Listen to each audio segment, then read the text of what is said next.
I think I can predict who is going to win the Democratic nomination for 2020. And I make this prediction not based on any polling data or anything like that. I'm not even basing it on any qualities of the candidate, but just based on the fact that this is the candidate that the other side, the Republicans, are obsessed with. And that, of course, would be Beto O'Rourke. As I pointed out many times, I think he's going to win the nomination because of this. As I pointed out many times, and I'm sure I'll point out many more times in the future, this is the way it works now. This is the pattern in modern politics. Each side, the stars of each side are chosen by the other side. The other side becomes obsessed with one of their, personalities, and then that person becomes an even more well-known and powerful figure because of it. So the left basically made Donald Trump president by obsessing over him during the primaries. He was the guy that got all the media attention, was getting all the attention from Republicans, from Democrats. It was negative attention, but it was still attention. And he became president. The right turned Alexandria Ocasio-Cortez into the biggest star in politics right now by obsessing over from day one. Now, she's at the point now where we have to talk about her because she has all this influence and power. So now it matters what she does and says. But it wasn't like that at the beginning when she was just some unknown person running for a congressional seat in New York.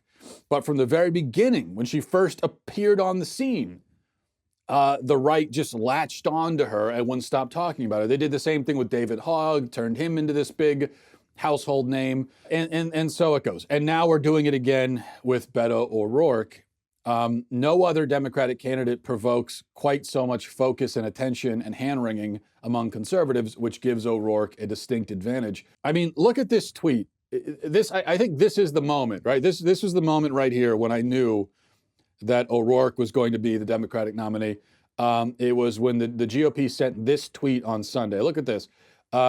So you've got, if you're listening on iTunes and you can't see it, it's a picture of Beto's mugshot from his DUI arrest 20 years ago or whenever it was, with a little leprechaun hat photoshopped onto his head. And the caption says, "On this St. Paddy's Day, a special message from noted Irishman Robert Francis O'Rourke. Please drink responsibly." Now,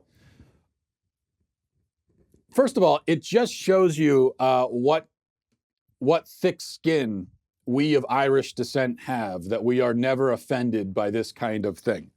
But can you imagine pretty much any other nationality? If any other nationality were the butt of that kind of joke?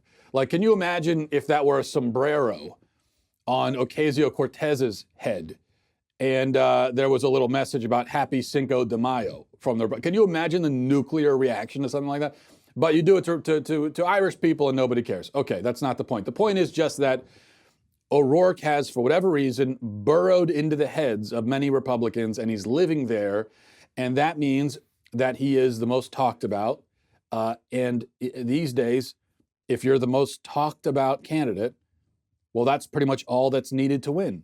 And this past weekend, Republicans were going on about how, this bombshell news that O'Rourke, when he was a teenager, was part of a hacking group.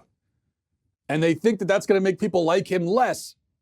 But all you're telling is, okay, so he was a punk rock hacker in the 90s. Like, that just makes people think, oh, you know what, you just made his cool points about double or triple with that. It's not working. This obsessing over every little detail of him, it's not going to work, and it's just going to make him even more powerful.